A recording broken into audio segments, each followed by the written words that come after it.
तर पहा आपण पहिल्या व्हिडिओमध्ये काय बघितलं होतं? नवोदय प्रवेश परीक्षा स्वाध्याय क्रमांक 10.2 परिमिती व क्षेत्रफळ 10.2 मधलं पहिलं गणित आपण बघितलं होतं आणि आता हे काय दुसऱ्या नंबरचं गणित आहे. आता गणित काय बघा 10 मीटर गुणिले 12 मीटर गुणिले 10 मीटरच्या सभागृहाला बनवण्यासाठी 10 सेंटीमीटर गुणिले 8 सेंटीमीटरच्या किती आयताकार फरशा लागतील? काय सांगितलंय? किती फरशा लागतील? 12 मीटर 12 मीटर आणि 10 मीटरचं बघून घेऊ आपण पण. आता बघा 1 मीटर बरोबर किती? 1 मीटर बरोबर 100. माझे किती 12 आहे. 12 गुणिले 100 बरोबर किती झाले? 1200. आणि 10 मीटर बरोबर किती झाले? 10 मीटर गुणिले 100 बरोबर 1000 झाले. ठीक आहे. मग पहा आता हे काय झालं? सभागृहाचं झालं. सभागृहाचं क्षेत्रफळ झालं. सभागृहाचं काय झालंय? 10 मीटर गुणिले 12 मीटर गुणिले 10 मीटरच्या सभागृहाला हा सभागृहाचं क्षेत्रफळ आहे. तर याला बनवण्यासाठी किती फरशा लागते? फरशाचं काय आहे? फरशा किती? 10 सेंटीमीटर आणि 8 सेंटीमीटर आयताकार फरशी. कशी आहे? आयताकार फरशी.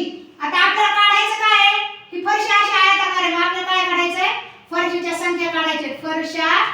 फरशाची संख्या. तर खडू पण संपला का? फरशाची संख्या काढायची. काय काढायचं आहे? फरशाची संख्या काढायची आपल्याला. मग आता आपण काय करणार आहे का? सभागृहाची देख बघा सभागृहाचे क्षेत्रफळ भागिले आपण काय करणार आहे? फरशाचे क्षेत्रफळ काढणार आहे. म्हणून पहा आता आपल्याला 12 गुणिले काय करावं लागेल? 1000. 1200 गुणिले 1000 करू आपण. 1200 गुणिले 1000. 1200 गुणिले किती? आपण 1000 करणार आहे का? आणि हे झालं कशाचं? सभागृहाचं क्षेत्रफळ आहे. ठीक आहे. आणि पहा आता आपल्याला फरशांचं क्षेत्रफळ बघायचंय. म्हणून 10 गुणिले 8. तर पहा खडू चालत नाहीये. 10 गुणिले 8.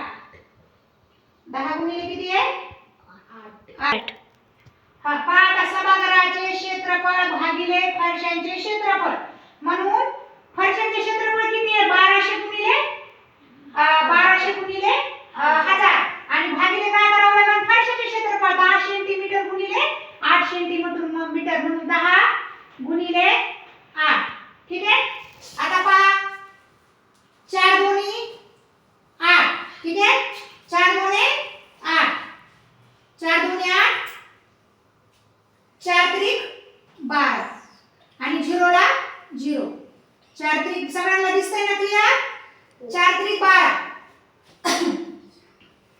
पहा आता मग आता इथे किती येणार? हा 0 कटला तर हा पण 0 कटला. ठीक आहे. आता पहा बे आणि बे. हा पहा आता कळलं मग तुम्हाला? 4 दोन्ही 8 झाले. 4 त्रिक 12 झाले आणि 0 ला 2 0 जशाच तसे आले. म्हणून हा 0 कटला तर हा पण 0 कटला. आता बघा बे पंचे 10 आणि हे 0 जशाला तसा. आता खाली काय उरलं आपल्याकडे? खाली बघा आपल्याकडे उरलेलं आहे 30 गुणिले खडू चालत नाहीये. 30 गुणिले किती? 500. याचा गुणाकार किती येतो? 30 गुणिले 500 बरोबर. हा तर पहा आता आपल्याकडे काय उरलं? मग इथं 30 गुणिले 50. 30 गुणिले 50 किती होणार? 500. हा 30 गुणिले 500. म्हणून बघा आता आपण थोड्या वेळ 0 विसरून जाऊ. मग 3 5 किती झाले रे? 15. 3 5 15. दिसतंय ना सगळ्यांना? हो. आणि 0 किती उरले? 1 2 3. 3. म्हणून आपण 0 देऊ जशाला तसा. तसा. क्लिअर दिसतंय ना? हो. म्हणून पहा मग आता फरशाची संख्या किती आली? मग फरशाची खालीच लिहू.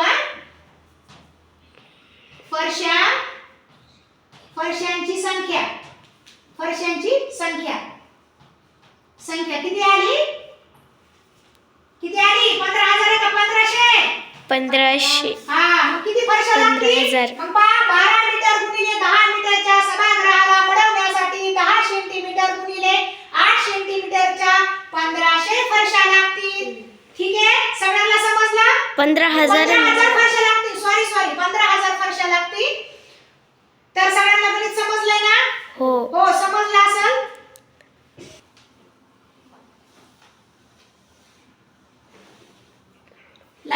लाईक्स आणि कमेंट्स करा, कारण कमेंट्स केलं तर आपल्याला याच्यामधली माझी काही जर चूक असेल तर ती मला व्यवस्थित करण्याची संधी मिळेल. So thank you watching for this video.